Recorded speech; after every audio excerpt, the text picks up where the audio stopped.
আসসালামু আলাইকুম, কেমন আছো সবাই? এই ভিডিওটি হচ্ছে ঈদের চতুর্থ দিন। তো আমরা গিয়েছিলাম ফুপ্পির বাসায়, আর ফুপ্পির হাতে ভর্তা এতটা ইয়াম্মি হয়। তো ফুপ্পিকে যেহেতু আমরা বলতেছিলাম ফুপ্পি ভর্তা বানিয়ে দাও, তো কি আর করার, ফুপ্পি দুই পদের ভর্তা বানিয়েছিল। একটা হচ্ছে শুটকি ভর্তা, আর একটা হচ্ছে কাঁঠালের বিচি।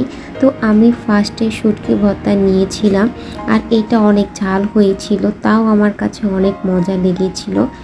এরপর আমি এখানে কাঁঠালের বিচি ভর্তা নিয়েছিলাম।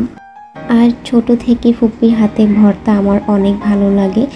বিশেষ করে ফুপ্পি এই ভর্তার মধ্যে কাঁচা পেঁয়াজ দেয়, আর যে কোনো ভর্তার মধ্যে কাঁচা পেঁয়াজটা কিন্তু ভালোই লাগে। তো এরপর আমি এখানে গরুর মাংস নিয়েছিলাম, আর হচ্ছে রোস্টের এক টুকরো মাংস আমার অতটা ভালো লাগে না, তাও কি আর করার, ফুপ্পি যেহেতু কষ্ট করে রান্না করেছে। তো আমি এখানে অল্প পরিমাণ তরকারি নিয়েছিলাম। আর হ্যাঁ, এখানে আমি ঝোল আর আলুটা বেশি নিয়েছি, কারণটা হচ্ছে মাংসের ঝোল আর আলু আমার অনেক ভালো লাগে। তো ভিডিওটি ছিল এই পর্যন্তই। সবাই ভালো থাকবে। আল্লাহ হাফেজ।